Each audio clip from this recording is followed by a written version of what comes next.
Okay guys, so tonight's homework is all about how to do the first couple of pages in the packet that you've been given for this last unit of the school year. The thing that we're focusing on the most is character analysis, because most of the characters in all of the books that we're reading for this Lit Circle unit are showing major character development. The characters themselves will change no matter what book you're reading drastically from the beginning to the end. So for the weeks that we are working and reading in class, you're going to be asked to pull out quotes from your text and use that to support your character analysis. But what I'm actually asking you to do with those quotes helps you dive a little deeper into your character. So let's talk about what that looks like. So the test itself has columns, a table graph on the first 4 pages because we're reading for 4 weeks. So each week has its own page. What you're going to do is pull a quote and write it down here in this table, in this column for the table.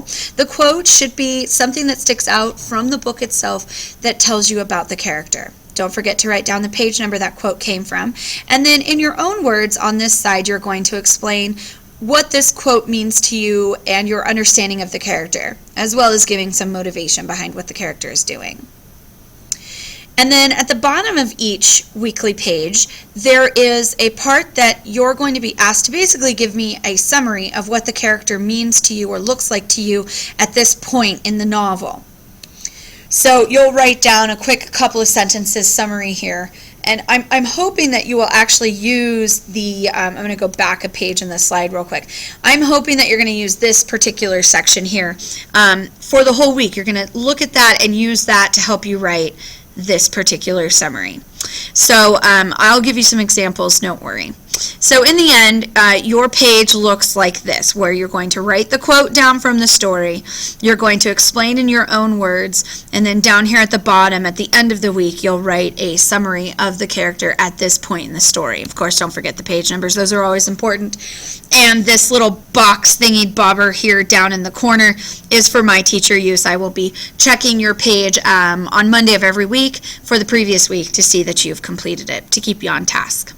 So what is the test really asking you to do? Well, the directions for this section mean that in the quote area, you're going to underline the action taking place. You're going to identify the verb in the quote. In the explanation area, you're going to tell us in your own words what this tells you about your character, and hopefully use that part for the summary at the bottom. Use it to help write those few sentences. So I'm going to show you some examples, don't worry. Pause this if you need to take down these notes. Okay, so this is an example coming from the book Shattering Glass, and you'll see here that I wrote down a quote from page 53, and you're going to identify or underline the verb or what's happening. So the verb is was or to be, so he's talking about Rob being his hero.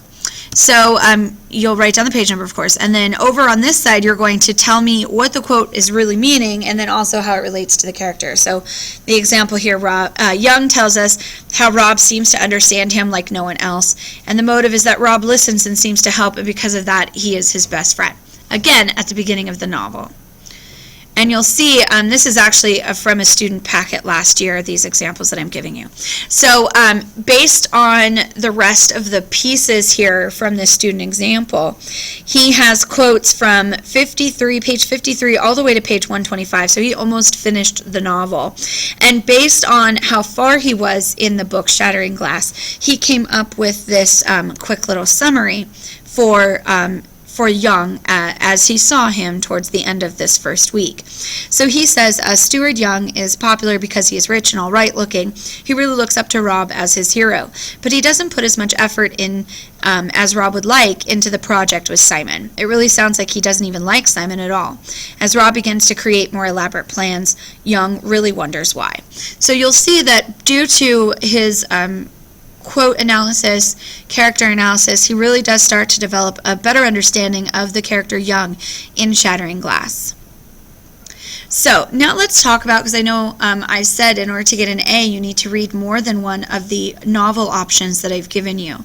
So what do you do in the packet when you start a new book? Well, first of all, you only are doing one packet. Because I'm asking you to read more than one book doesn't mean you have to do more than one packet. So you're going to stay in the same packet. You just need to write at the top or bottom of the page, on the week, oh sorry, that's a typo, on the week, not he. On the week you advance to a new book, just write down that you've started a new book. In fact, in each of the packets there's an area for you to write what book you're on. And so if you could do that for me, or off to the side, maybe you're midweek and you're mid-quote or something, and off to the side you can just write that you've started a new book. That's fine. I'll be able to figure it out. But if you can list when you started, that'd be great. And again, I'm going to check on Monday the page for the previous week, so that box in the corner is for my stamp. Go ahead and leave that alone.